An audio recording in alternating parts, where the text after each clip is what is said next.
Excellent.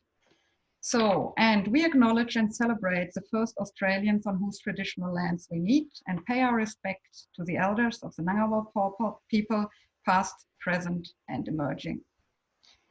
So, first thing on the agenda is see the submissions. We have a submission from Young Wu, supervised by Stuart Fallon, and we have Song Song Gai, supervised by Andrew Roberts, and Johan Stevenson, supervised by Hervoy. And congratulations to all the students and their supervisors. And also we have a list of new arrivals. So yeah, thanks for the clapping, Brett and Jeff. The new arrivals, if you're online, please feel free to unmute yourself and say hi so that we can see you. We have a couple of PhD arrivals. That is, and I apologize for mispronunciation. Dhruv Bhaktani, supervised by Andy Hock. Are you there by any chance? And To Sonia Young, supervised by Mani Forster. And Jin and Hugh, supervised by Hervoy Trachik. And Apai Pandey, same supervisor. Okay, and then new staff. We have Laura Otter, supervised by Dorrit. Laura, are you there by any chance?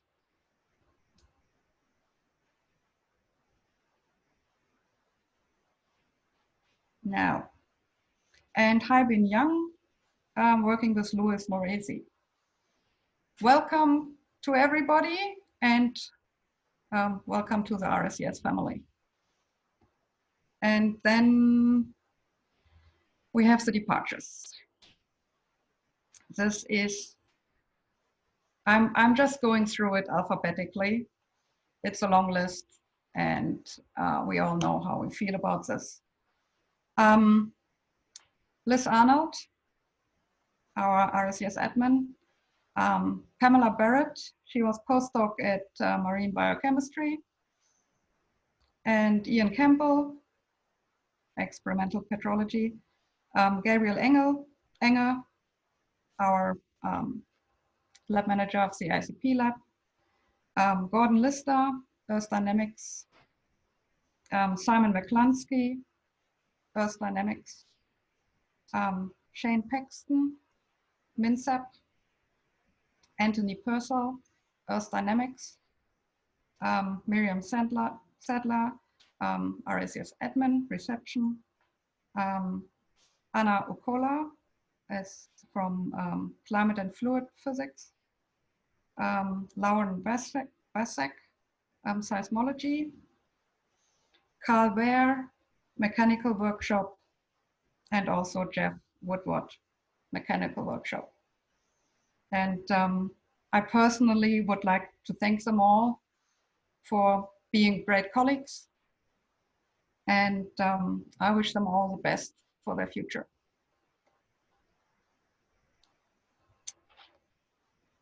And that is what I had to say at this point. And I would hand over to Dorrit for the director's report. Okay, thank you, Sonia. This is my first school forum, and I haven't met all of you yet, or some of you I haven't met at all, I should say, but I'm trying to make up for this and make good on this year. If they continue to let me out of Sydney, where I spend my weekends, or where I plan to spend my weekends, or some of my weekends, I should say. So this is a new year, and I hope you all had a good break. Happy New Year, belatedly. So I guess we all wonder, and that includes me, what this will bring. Clearly, we're still in the middle of a pandemic, which is going to impact everything we do personally and at work, I'm sure. There are various lockdown periods, and I think this will accompany us throughout the year in some ways. Travel is still restricted.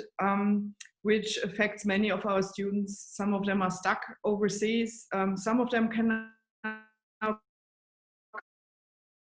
back. It also affects, or hopefully doesn't affect, field trips, and it affects conferences. I don't know about you, I find it quite difficult to deal with the online versions of the standard conferences that we usually could go to and present. It's very different, and not only because the time zone is not very advantageous if you live in Australia, and we will just have to continue to plan around this. I think we've done that very well, and I know it takes a toll on every single person, but I think we have great support in our little RCS community in this, and we have managed to make many things work. We are now, in terms of the change plan that's continuing to accompany us as well, we are now in the implementation period of that plan, meaning that some of staff have already left. Some are in a redeployment period of time. And Jeff is going to report a little bit more on the procedure that is involved in this in his report. So it was an extremely painful time, and still is, I must say. It's after the cuts we had, and you all know they were significant.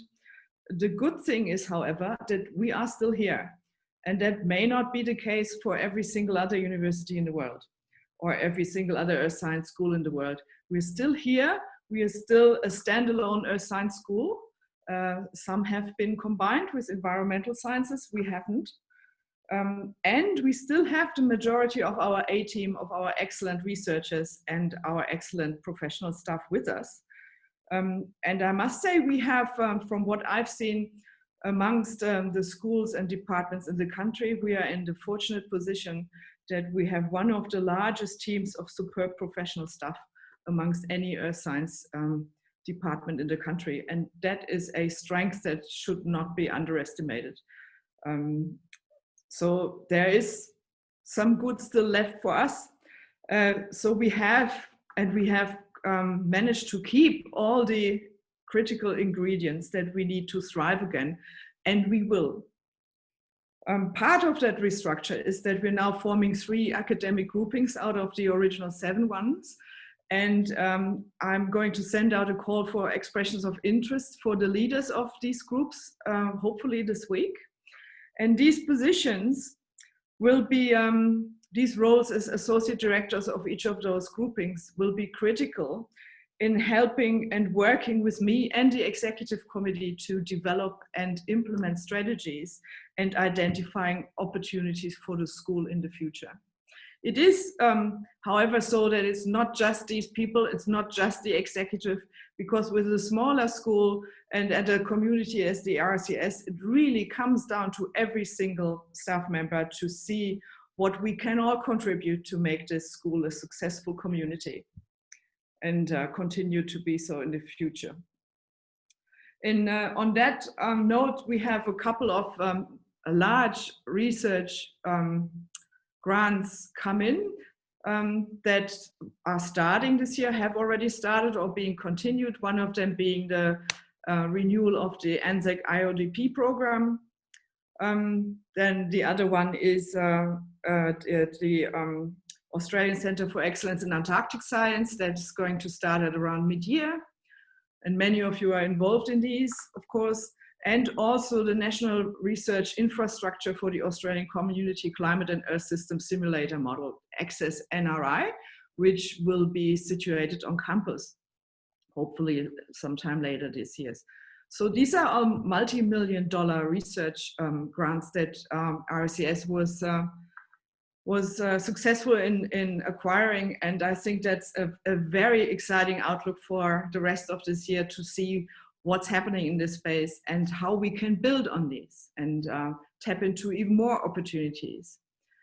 On a bit more local note is one of the important areas that my attention will be focused on this year is to work with the geochemistry grouping to maintain operations in the shrimp facility, and to develop a long-term research strategy that gets them back into thriving again.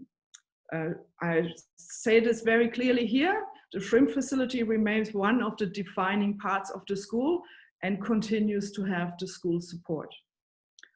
So I'd like to close here with saying that I truly and firmly believe that we are the start of an exciting and positive year for the ANU and the RCS. One that sees our students come back, one that sees RCS thrive with purposeful and strategic and outcome-oriented approach to excellent success in research and in teaching, which is supported by a large and truly superb team of professional staff. So with this, I'm happy to close here and hand on to Jeff for the school manager's report. Thank you. Before I hand over to Jeff, sorry, is there any questions for Dorrit? Of course, I can also take questions, sorry.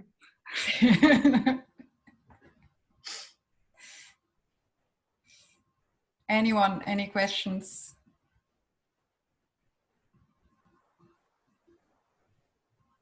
Okay, you can always ask the questions later on as well. Okay, then I will hand over to you, Jeff, for the school manager's report. Thanks, Sonia. Thanks, Dorrit. Welcome back, everybody. Happy New Year. Hope you had a good break. Implementation plan, just following up on what Dorrit said. Anything to do with separations and redeployments handled by central HR. We're not directly involved. Dorrit's had some contact, but that's all managed centrally. So what I'm talking about is what we're doing here locally. As part of the implementation plan, there'll be some changes of supervisors. So Aaron, Bal and Sarah, the local HR people, will be doing that over the next few weeks for those affected. It's about, I don't know, just under half of the professional staff will have some change of supervision. So HR will, that process involves HR changing the system, and then it'll generate a very simple letter that will be emailed to you, letting you know that this has taken place and who your new supervisor will be. Now, it's a time of flux because one of the team leads, we're about to advertise that position. So, you know, if we get to that change of supervision, it then defaults up one. So if the team lead is not appointed yet, it will simply default up to me, and then once we appoint that team lead, it will go back to that. But the other three teams each have a team lead already, so those changes supervisions will happen for that. It's involves quite a few, and of course they're doing it for multiple schools as well, so just be patient. But the next thing you'll hear if you're affected is you'll get an email from HR with some details. If you've got any questions or comments at that time, you can either contact the HR rep or my office. Part of the implementation plan too is to refresh some position descriptions. That's of no great consequence. One of the things that when somebody leaves or when somebody changes roles, we look at the PDs. Some of our position descriptions are 10, 15, 20 years old. So if there's been no reason to refresh them, then we never have. So this is an opportunity that HR may or may not take, but nothing, it doesn't change anything. It just brings some HR documentation up to scratch. So it's inert, it doesn't change anybody's duties or anything like that. But part of the hope was to bring people who are decades out of date back up to the current, documentation. If you've got any questions or concerns, again, you can raise them with Aaron, his HR team, or myself. Moving on to the other thing Dorrit asked me to talk about. One of the changes through the implementation plan and what's happened in the ECF over time is we're now in a position for continuing tech staff support. The school still funds the same amount it's done for the last 2 or 3 years, but that's enabled us, the same amount of money has been able to support more people or more inclusively or more in total. So one of the things we'll be reviewing over a little while, not immediately, is lab charges, because if you're not having to pay for your labour, obviously we can review. Now that review will be done through the labs, through the academics and through this office to have a look at it and say, right, this is what you used to pay for, you're paying for less, what can we do as far as cost of running labs and charge rates go. Now for some labs it might not have changed, so everything stays the same. For other labs it may have changed dramatically, their costs, their overheads may have reduced. So that's a chance for everybody to sit down and review the lab charges. One of the hopes we have by keeping the school funding at the same level is that we should be able to give greater access to members in the school community to their lab services. If they're paying fewer bills, they should be able to do it at a lower rate. Now it's very subjective, it's very determined by the individuals and their circumstance. So I just want to flag it. There is an expectation we all should have right across the school, is that accessing some lab services and some technical services across the school should be more accessible to school members over the next little while. Be patient and let's see how it goes, but we'll start reviewing that over the next a little while.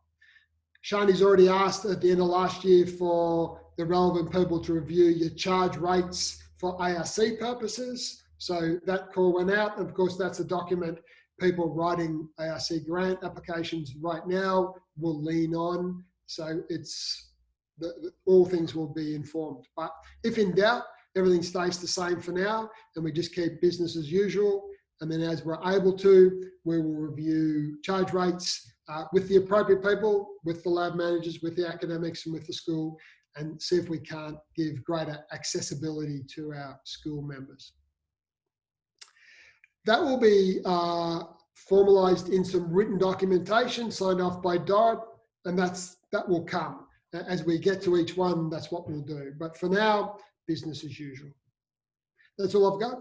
Any questions or comments?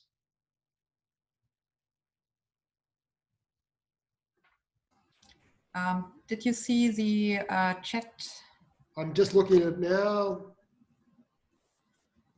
Could we have a list of who is in which role in this new framework?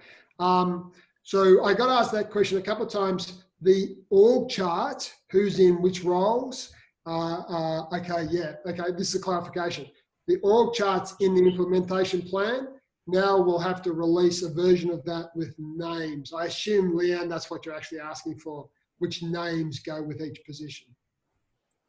Yes, please. Yeah, okay, great. So we've got the org chart. So yeah, we will put out a version of that org chart from the implementation plan with some names. Yep, happy to do that. And then I had 2 raised hands from Anthony and Penny. Anthony's taken his hand down, probably the same and question. Penny as well. Now we have Neroli. Yeah, thanks, Jeff. The information about the changes in charge codes, is there an expectation as to what the position will be in terms of that accessibility for other people who are on campus, but in other departments and external users, or are we still trying to recoup sort of the full cost for external users? Okay, so you mean charge rates, not charge codes, I think you said? Sorry, yeah, charge rates, sorry. That's okay.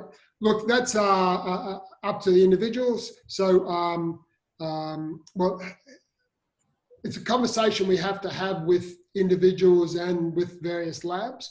But basically, what's a good example? Yeah, so what's a good example? So with the mechanical workshop, which we don't have anymore, that had internal rates, external rates, that sort of thing. So we don't do that anymore. So for example, if another school wants to access, say, our technical staff, in this case, our lab operations, that's done on a full cost recovery basis. So the guys who work in electronics are still going to take on some projects, but of course, as they've always been doing anyway, that's fully cost recovered. So I think the basic philosophy anyway is our staff work for the school and we cover our basic costs as we need to, depending on our lab circumstance. Anything outside of that really needs to be fully recovered. So a specific example, we no longer use the workshop management system. So no school can access any of our staff under those guises because that had a cap on charge rates. We're out of that system. So now it's, if anybody from another school wants to access our staff, well, it's no different to us accessing theirs. But, you know, we have to pay for their time. Is that answer your question, Neroli? Yep, that answers it. Thank you. Penny, I can't answer questions about staff supervision. That's probably a question for Stuart.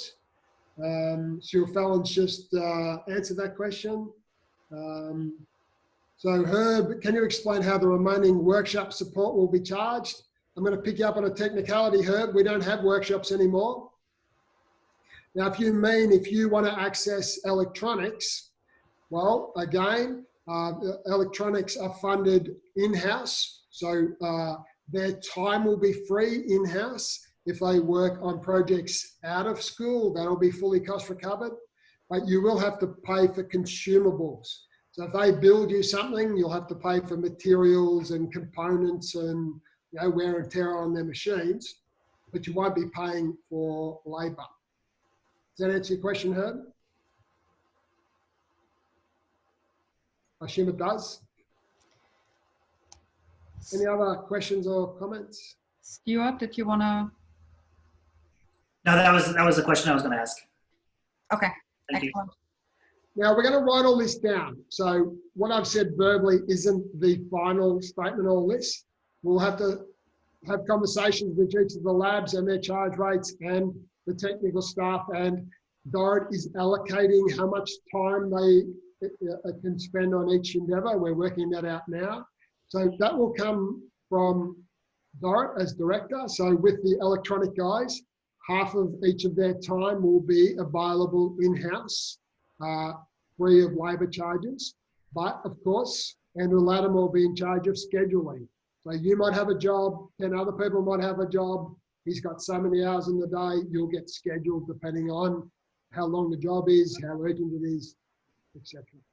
So Dorrit will allocate a proportion of each of the technical staff for each of their responsibilities, and then if it's in-house, it's just a process of scheduling, as it has always been. That's how it was worked in the past years anyway. Any other questions or comments? Sonia, I'm done. Thanks very much. Thank you, Jeff. Then I will hand over to Beck. Thanks, Sonia. Hi, everyone, and welcome back for another year. With the work health safety report, I have sent out this year's work health safety plan. I know it's big, but thank you to those who have provided updates and feedback on that plan. The main thing that we'll be focusing on, or ANU as a whole, for the first quarter is the effective implementation of the work health safety management system. And this will include updating our risk assessments and safe work procedures into the new templates. So if you need to review any of those, they should be done into the new templates. Focusing on training being completed, including contractor training and inductions. We're going to start inducting contractors into high-risk areas that we organise, not through FNS. There'll be more information on this. Risk management training. This needs to be completed for supervisors and any workers who are completing risk assessments. And areas to focus on as priorities are those working with hazardous chemical activities, hazardous plant equipment, and areas of hazardous noise, and lockout and tagging procedure training. Another thing that's included in our plan is the COVID pandemic. So it's going to be, we need to continue those COVID adherence control inspections for the foreseeable future. That doesn't look like it's going to change in the first half of the year, if at all, through this year. The COVID-19 risk assessments that we all did when we returned, you should be reviewing those now because they're not a static risk assessment, they're dynamic. So have a look at the controls and see if they've changed. Quite a few of them have. Just a note to observe maximum room capacities around the school, they're still in place. Continue and follow the ANU COVID protocols and procedures, and these are changing, particularly with travel requirements, maintaining social distancing of 1.5 metres and good hand hygiene. You should also continue contact tracing, whether you're using the Canberra app QR codes that have been placed around the school. There have been a few questions about that. You're supposed to scan them on each floor. Otherwise, you can continue contact tracing using written diaries.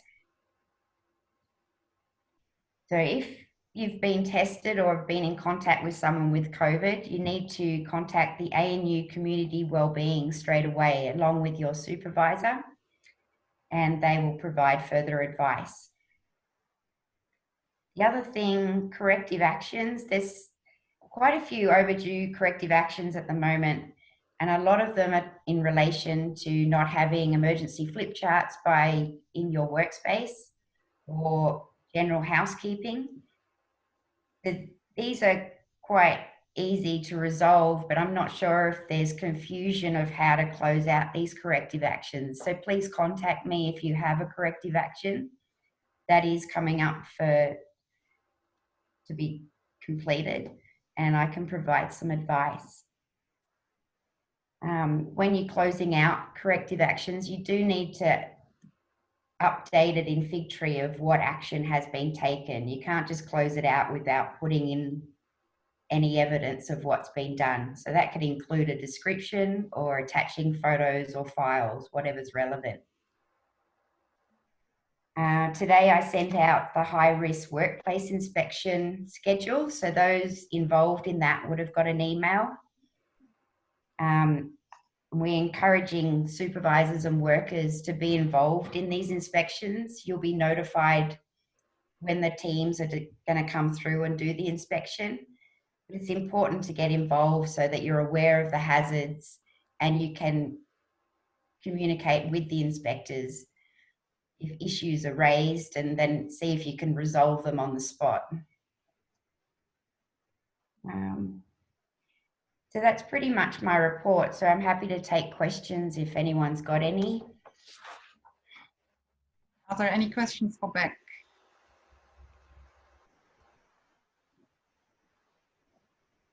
Okay, doesn't look like it, Beck. So thanks for that. Are there any other questions to Dorrit or Jeff or Beck or anybody else? I can see one from Leanne. She's asked, how do you know if there's a corrective action to do? You'll get a notification automatically from Figtree if it's been assigned to you. And then if that person doesn't complete it in the time frame, their supervisor will get a notification to follow it up. Excellent. Good. Then the last agenda item would be the next date of the date of the next school forum. I do not have a date at this point, but there were concerns raised in regard to the day of the week. I will do, if we do the next school forum, it will be revert back to a Tuesday, so you can schedule all your other meetings accordingly. Okay, that's it from me today. Thanks for coming, everybody, and have a good rest of the day.